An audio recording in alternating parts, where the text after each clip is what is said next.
est impératif que chaque jeune Haïtien puisse envisager un avenir digne, ici même dans son pays. Une femme haïtienne sur 3 n'a pas accès aux services de santé reproductive. Beaucoup accouchent sans assistance qualifiée. Heureusement, avec le dynamisme du nouveau titulaire du ministère de la Santé publique, la situation s'est beaucoup améliorée malgré les difficultés auxquelles nous faisons face. La planification familiale est un droit humain. Elle permet aux femmes de faire des choix éclairés, aux familles de mieux planifier leur avenir, à l'État de construire des politiques de santé et d'éducation adaptées. Nous devons rendre disponibles et gratuits les moyens de contraception dans chaque commune. Nous avons la solidarité internationale en ce sens. Nous sommes au courant de l'engagement de l'UNFPA, d'autres organisations non gouvernementales haïtiennes et internationales pour permettre la formation de personnel médical en ce sens, de renforcer notre planification familiale. Et j'apprécie vivement l'engagement du ministre Sinal Bertrand en ce sens. Ce droit fondamental ne saurait être dissocié de notre ambition de développement durable. Associer une politique de planification familiale à l'accès des soins de qualité, c'est œuvrer à la réduction de la pauvreté, à la santé maternelle et à l'autonomisation des femmes. Il est aussi essentiel de mener des campagnes d'information qui déstigmatisent l'usage du préservatif. Comme le ministre Bertrand Sinal vient de le dire, il y a des nègres et ils forcent mesdames à coucher avec eux sans condom, sans même pas contrôler le moment de procréation femme. Et malheureusement, je dis à nous demander pour l'État haïtien plus ferme tout, pour encourager ces hommes à prendre leurs responsabilités parentales. L'État doit dire femme, doit plus ferme, plus jam à garçon ça pour pénaliser un bon nèg qui marché, fait petite à droite, fait petite à gauche et puis pas prendre responsabilité yo. Nous garantie si l'État haïtien était plus ferme à monsieur ça yo, en vend yo coucher un fils sans condom. On va pas assurer de pouvoir faire petite femme non, yo t'a hésité si yo te connaît l'État haïtien, t'a bourré dans la prison correctement, faire payer amende et prendre responsabilité comme papa petit. Sinon, nous pas bien toute explosion démographique ça. Yon femme jodi a m'a rappelé nous. Li fait petite avec yon nègre, li pas capable occuper l'oblige à prendre l'autre pour occuper petite là. L'autre nègre là aller, l'autre la vinn, il balle petite là encore et puis là aller on l'autre passer. C'est qu'on s'en vient joindre souvent on bon petit monde monoparental.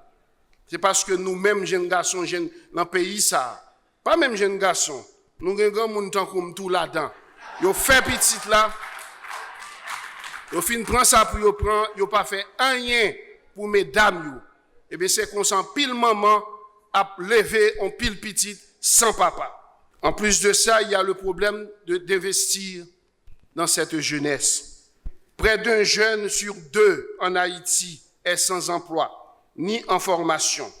Ce constat est alarmant, mais il peut aussi être le point de départ d'une révolution positive. Il faut investir dans la jeunesse, non pas comme une charge, mais comme une richesse.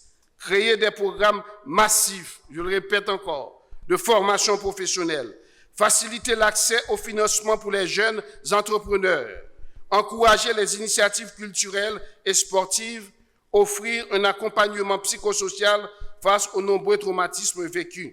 Accompagner cette population jeune, c'est aussi miser sur les projets à haute intensité de main-d'œuvre, la réhabilitation des infrastructures, l'aménagement du territoire. Les activités agricoles représentent des opportunités réelles de création d'emplois durables.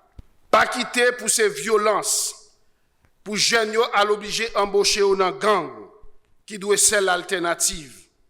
Nous devons offrir autour alternative pour qu'on connaître, ce n'est pas gang là, ce n'est pas l'entrée dans gang qui est alternative. Vous êtes capable de n'importe gros électricien, bon informaticien.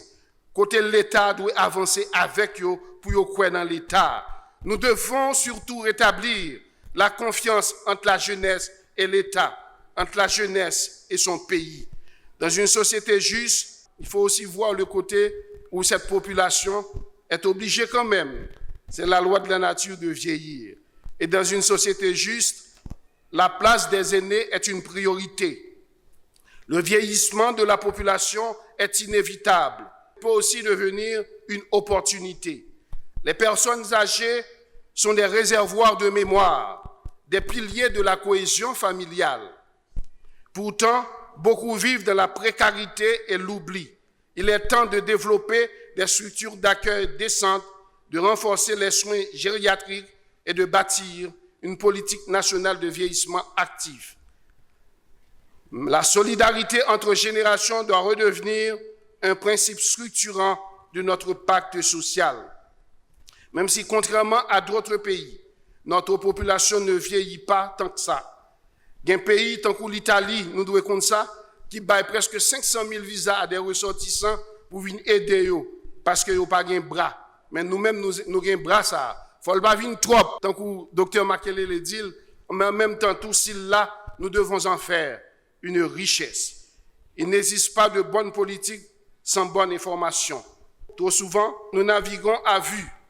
Ainsi, je propose aujourd'hui, et c'est déjà en cours, les discussions sont en cours avec la Secrétaire d'État à la population, un office de la population et du développement humain, capable de collecter, analyser et diffuser les données fiables. Cette mission ne peut se faire sans une collaboration stratégique avec l'Institut haïtien de statistique et d'informatique IHSI, dont l'expertise et les infrastructures sont essentielles pour générer des données démographiques actualisées, désagrégées, exploitables. Office national, population et développement humain, c'est un gros outil à pied et de concert avec le secrétaire d'État à la population et son directeur de cabinet Daniel Syriac, n'a réfléchi pour nous. Ce n'est pas empiéter, n'a pas empiété sur le ministère de la Santé publique et la population. Mais vu l'ampleur de la tâche, vu tout chantier exploré tout à l'heure par le secrétaire d'État à la population, nous jugeons nécessaire que ce pays a besoin d'un office national de population autonome qui pour aider en attendant qu'un gouvernement, bien avec une grande sensibilité sociale, s'engage à doter le pays de ministère de la population. C'est extrêmement important. La tâche est assez compliquée, intense, trop grande pour un ministre de Santé, tellement il y a des bagages pour lui faire. Même penser, il faut cette structure d'Office national de population pourra aider à permettre à la population d'être mieux encadrée, de bien comprendre. Car un pays qui exclut une partie de sa population se prive de sa propre force. Chers compatriotes, la population haïtienne n'est pas un fardeau, elle est une promesse de renouveau, d'énergie, de création, de résilience. Mais cette promesse ne se réalisera pas si nous n'avons pas le courage politique de l'assumer et la volonté collective de la concrétiser. Nous devons faire le choix d'une gouvernance centrée sur l'humain, d'un État qui protège, qui éduque, qui soigne, d'un État qui écoute. C'est à cette condition seulement que nous pourrons transformer nos défis démographiques en levier de justice, de stabilité et de développement durable. Je vous remercie.